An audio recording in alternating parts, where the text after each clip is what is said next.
We often experience anger as a sudden rush, a surge that overtakes logic and leaves little room for pause. It arrives fast, speaks loud, and demands to be heard. But what we often fail to understand is that anger in itself is not the enemy. It is not the villain we're told to suppress or silence. Anger is a signal that something matters, that something feels violated, unfair, or unacknowledged. When we begin to look at anger not as something to be eliminated, but something to be understood, we open the door to growth. The challenge isn't to never feel anger, it's to understand what it's trying to tell us. Imagine for a moment you're driving and someone cuts you off. Your first instinct might be rage, honking, yelling, or even chasing them down the road in frustration. But if we pause even for a second and ask, what am I really reacting to here? We often find that the anger is just the outer shell. Underneath, there's usually something else: fear that you might have gotten hurt, disrespect from someone who didn't see you, or a deeper belief that the world is unfair and you're tired of being the one getting stepped on. Anger isn't the root, it's the flower. The root is often fear, pain, or powerlessness. The mistake we make is treating anger as a strategy. We start to believe that if we hold on to it, if we carry it, if we wield it in conversations or decisions, we'll be stronger. But anger doesn't make us stronger, it makes us reactive. It gives us the illusion of control when in fact it's controlling us, and the longer we hold on to it, the more it takes from us time, energy, focus, peace. Anger narrows our view. It pulls us into a moment, blinds us to other possibilities, and traps us in a loop of reaction. We begin to mistake noise for strength, confrontation for clarity. What's interesting is that most of us were never taught how to listen to anger. We were either told to explode or to suppress, blow up or bottle it up, but there's another way. Instead of asking, how do I get rid of this anger? Ask, what is this anger trying to protect? That simple shift reframes the entire experience. It turns anger from a beast to be tamed into a teacher to be studied. It becomes data, not drama. And in that space, in the quiet, after the outburst or the silence, before the scream, we can begin to investigate. Not judge, just observe. Consider how often our anger is connected to unmet expectations. We expected someone to treat us a certain way, and they didn't. We expected life to be fair, and it wasn't. We expected that our hard work would be noticed, and it was ignored. Every one of those expectations, when broken, leaves behind a small fracture, and anger rushes in to fill the gap. But if we're honest, most of those expectations were unspoken, unclear, or even unrealistic. When we feel anger, we can ask, was my expectation communicated? Was it fair? Was it based on truth or assumption? What's powerful about this approach is that it gives us back agency. We no longer feel tossed around by the emotions of the moment. We begin to understand that we are not our anger. We are the ones observing it. We become less like a puppet on strings and more like a conductor with a baton. The emotions play, but we decide how loud, how long, and how often. This isn't about detaching from reality or becoming emotionally numb. In fact, it's the opposite. It's about becoming more emotionally intelligent, more connected to our internal compass, more grounded in what we feel and why. Because the person who can understand their anger without being owned by it is a person who leads with clarity. They walk into conflict with curiosity, not a club. They ask questions instead of make threats. And that changes everything in families, in teams, in organizations, in nations. It starts with awareness. The moment you feel anger rising, instead of reacting automatically, pause. Just pause. Create space between the stimulus and the response. That space is where reflection lives. It's where you find out what the anger is pointing to, and often it's pointing to something important, a value that's been violated, a story that's gone unspoken, a need that's been unmet. So many of us are walking around with years of unresolved anger, not because we're bad people, but because we were never given the tools to unpack it. We were told to calm down, be quiet, move on. But suppression isn't the same as resolution. You can't let go of something you've never held long enough to understand. And understanding only comes when you're willing to sit with the discomfort and ask better questions, not of others, but of yourself. Letting go of anger doesn't begin with a decision. It begins with insight, with awareness, with the courage to say, "This feeling has something to teach me." Anger is not your identity, it's a message. And the more fluently you learn to read that message, the less frequently it needs to shout. Frustration doesn't always announce itself loudly. Sometimes it builds quietly, stacking itself brick by brick inside of us, unnoticed until the walls are suddenly too high and the air inside feels too tight. It's that moment when you walk into a room and feel invisible. When you share an idea and it's dismissed or ignored. When you've held your tongue so long it's starting to ache. And all of that emotion, that pressure, it doesn't just disappear. It sits, it simmers. It starts to shape how you see others, how you see yourself. Frustration is what happens when your truth has no place to go. In any environment, at work, in families, in relationships, on teams, if there is no space for honest expression, frustration will always find another route. It might come out in sarcasm, in passive-aggressive remarks, in withdrawal, in burnout. It might look like silence, but don't mistake that silence for peace. Silence can be a scream with no sound. When people don't feel safe to speak, they don't stop feeling, they just start hiding what they feel. And when you hide something long enough, it turns sour. It becomes resentment. That's what frustration does. It ferments. We often misunderstand what it takes to create a safe space. It's not about soft cushions and warm lighting. It's about trust. It's about knowing that you can show up as you are, flawed, emotional, honest, and you won't be punished for it. Safety isn't the absence of challenge. It's the presence of support. People don't need you to agree with everything they say. They need to know that when they do speak, they'll be heard, not just listened to, but understood. There's a difference. Listening is passive. Understanding takes effort. In organizations, a lot of frustration comes from people being told to leave their emotions at the door, as if they're machines, as if the things happening in their personal lives or the ideas they care deeply about can be turned off like a light switch. That's not how humans work. When people don't feel heard, when they feel like their contribution doesn't matter, frustration becomes the natural outcome. And yet, the solution isn't complicated. It starts with acknowledgement, just the simple act of saying, "I see you, I hear you, what you're feeling makes sense." That alone can release pressure.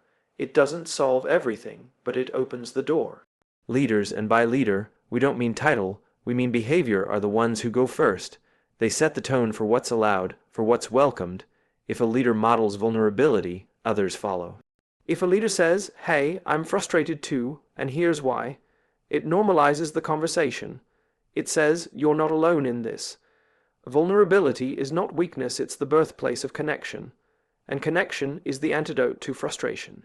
Because when people feel connected, they stop operating in self-protect mode, they shift from defense to dialogue, and that's where real progress happens. What's tricky is that frustration can be very personal. It doesn't always make sense to others. Sometimes it's not about the big moments, but the 1,000 small ones, the times you weren't invited, the email that never got a response, the idea that was taken without credit. And people might say, that's not a big deal, but it is, because emotions are not about logic. They're about meaning. And if something means something to someone, it's valid whether or not you understand it. We don't need to make sense of each other's pain in order to respect it. This is why it's so important to not only create space, but to protect it. Space where people can speak freely without fear of being judged, dismissed, or punished. That kind of space doesn't just happen. It has to be built. It has to be cultivated moment by moment, in how we respond to feedback, in how we receive complaints, in how we handle discomfort. Every time someone takes a risk to share something hard, and we meet them with patience instead of panic, we make the space a little bit safer. When people feel like their emotions are welcome, frustration decreases not because people stop feeling things, but because they no longer have to bottle it up. Think about how many conflicts, both big and small, could be avoided if we simply had more places where people could say, "Here's what's been bothering me," without fear. Not every frustration has a fix, but almost every frustration has a story behind it. And when we take time to listen to the story, we often find that what people want isn't revenge or retaliation, they just want recognition. They want to know they are not invisible.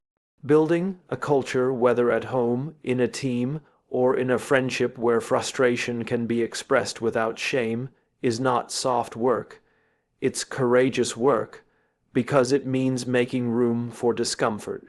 It means hearing things that might challenge your view of yourself. It means admitting that even with good intentions, we still fall short. But that's the point. Safe spaces don't eliminate friction. They allow it to surface in healthy ways, because friction, when handled well, creates movement, and movement creates change. We have to stop seeing frustration as a sign of failure. It's a sign that people still care. The real danger isn't when people are frustrated, it's when they stop speaking altogether. That's when you've lost them, because they've concluded that their voice doesn't matter, that nothing will change. That silence is safer than truth, and when that becomes the norm, what you end up with isn't peace, it's quiet despair. The kind that eats away at culture, at relationships, at trust. The kind that doesn't explode, but erodes. Slowly, silently, completely. Letting go of anger and frustration is often framed as something noble but optional, something we should do when we feel ready, or when the other person apologizes, or when the circumstances are finally fair.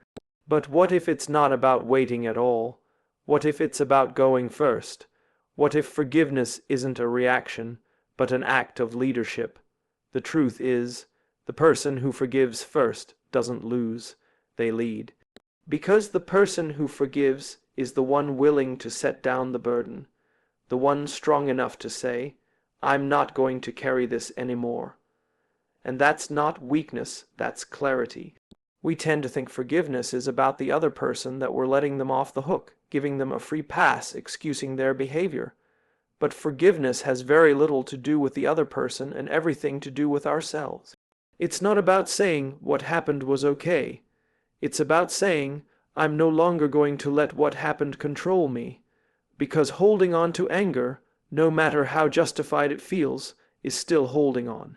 And holding on takes energy, it drains us, distracts us, and ultimately disconnects us from the version of ourselves we want to be. Forgiveness isn't forgetting, it's not pretending it didn't hurt, it's not ignoring the impact. In fact, forgiveness starts with truth. It starts with a brutally honest look at what happened, what it cost, and how it made us feel. We can't forgive what we haven't fully acknowledged. It's not about pushing it down or bypassing the pain. It's about facing it directly and still choosing to let it go, not because the person deserves it, but because we deserve peace. That's the heart of it. You deserve peace more than you deserve to be right, more than you deserve to win, more than you deserve revenge.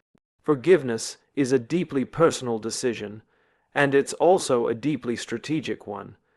In every setting, families, friendships, teams, communities, the person who forgives first becomes a catalyst. They model what's possible. They create the opening for healing, for repair, for reconnection. It doesn't guarantee the other person will respond the same way, but it creates the conditions for that possibility.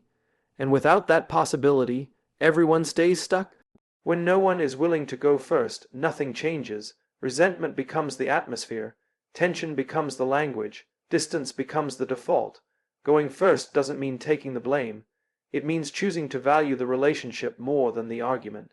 It means being willing to say, "I'm not perfect either," even if the other person hurt you more. It means stepping into a mindset of curiosity, wondering what made them act the way they did, what pain they might have been carrying, what story they might have been believing. That doesn't excuse their behavior, but it humanizes them. And once someone becomes human in your eyes again, the grip of anger begins to loosen, because it's hard to hate someone you understand. What's often overlooked in this process is how much power we actually have. Not power over others, but power over ourselves. The power to decide that our mental and emotional space is too valuable to be rented out to bitterness. The power to rewrite the narrative we've been stuck in. So much of our internal suffering isn't caused by the event itself, but by the story we've told ourselves about the event. Forgiveness allows us to edit that story, not to change what happened, but to change what it means. Sometimes people resist the idea of going first because it feels unfair. Why should I have to be the one? They ask. But that question reveals the deeper truth that we often see forgiveness as something transactional, something earned. But the most transformative kind of forgiveness is the kind that isn't earned. That's what makes it powerful. That's what makes it different. Anyone can forgive someone who apologizes perfectly and makes amends. But real strength is shown when you forgive someone who never says they're sorry, who may never even acknowledge your pain. You don't do it for them, you do it for you. And when you truly let go, not just in words, but in your heart, something shifts. You feel lighter. The same situation might still exist. The same person might still be in your life. But your grip on the story, on the pain, on the need to be repaid, that's what changes. That's what freedom looks like. And people feel it, they notice it. They see that you operate from a different center, one that isn't defined by offense, but by openness. One that isn't obsessed with fairness, but committed to growth. There's something magnetic about that kind of presence. People are drawn to those who radiate peace. Not passive peace, not avoidance, but the kind of peace that comes from deep, intentional work. And that kind of presence is contagious. It creates emotional safety. It builds trust. It allows others to soften, to reflect, to reconsider. All because someone decided to go first. And that person could be you. Not when it's easy, not when it feels fair. But exactly when it feels hardest, that's when the opportunity is the greatest. Because in those moments, forgiveness isn't just an act of grace, it's an act of leadership. Anger is one of the most human reactions we have. It's fast, instinctive, and often intense, but it's also one of the most misunderstood. The moment we feel it rise inside us, our fists clenched, voice raised, heart racing, we often believe that what we're feeling is who we are. We confuse our reaction with our identity. We think, I'm just an angry person, or I've always had a short temper, as if our emotional response is somehow etched into our DNA. But the truth is, our reaction is just a moment. It's a response, not a definition, and when we learn to separate the two, we begin to reclaim the power to change. The story we tell ourselves about our anger is incredibly powerful. If we believe that our emotions are uncontrollable, then they will be. If we believe that we're just wired this way, then we'll never even try to evolve. But what if we're not our reaction? What if we're the one observing the reaction, the one who can pause, reflect, and choose a different response next time? That shift in perspective can be subtle, but it changes everything. It reminds us that we are not the storm, we're the sky that holds it. So many of us grew up in environments where emotional regulation wasn't modeled, where conflict was either explosive or avoided altogether. And because of that, we never learned how to process what we feel. Instead, we learned how to react. We learned how to defend, how to attack, how to shut down. Those patterns became our default. Not because we chose them, but because we didn't know there was another way. But there is, and it starts with awareness, noticing the patterns, naming the emotion, asking better questions. What am I really upset about? What story am I telling myself about this situation? Is there another perspective I haven't considered? Anger often comes when we feel powerless, when we feel unseen, unheard, or misunderstood. It's our brain's way of regaining a sense of control, of protecting us from further harm. But sometimes that protection becomes overactive, reacting to threats that don't actually exist. We replay old hurts in new situations. We project past betrayals onto current relationships. We armor up, ready for battle, when no one's actually attacking. That's why it's so important to pause and examine the story. Not just the surface story, what they did, what was said, but the deeper one underneath. The one that says, I'm not safe. or I'm not enough, or people always leave. When we take the time to understand the story, we begin to loosen our grip on the reaction.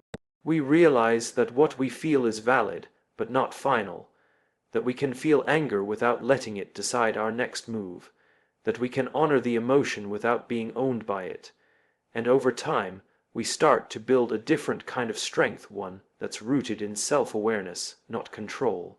One that allows us to feel everything fully, and still choose peace. Rewriting the story doesn't mean pretending the past didn't happen. It means changing what the past means. It means refusing to let a single moment, no matter how painful, define our entire character.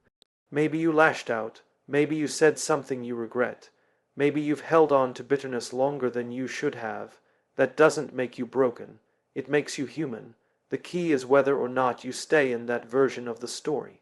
Whether you keep rereading the same chapter or decide it's time to write a new one, when you see your anger as something separate from your identity, you give yourself room to grow.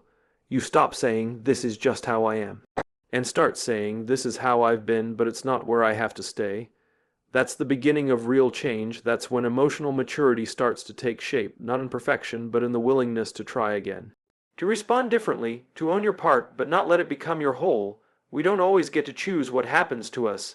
People will still disappoint us. Circumstances will still frustrate us, but we always get to choose how we respond. That doesn't mean we'll always get it right. We'll still have moments where the old patterns kick in, where anger flares before reason catches up. But now we notice, now we pause, now we reflect. And that pause, that breath between the trigger and the response, is where transformation happens. The more we practice this, the more we realize that letting go of anger isn't about being passive. It's about being powerful. It's about choosing what version of ourselves we want to show up as, not the one shaped by past wounds, but the one built through conscious choice, the one who can feel deeply and still lead wisely, the one who knows the story but isn't stuck inside it, the one who decides again and again to be more than just a reaction.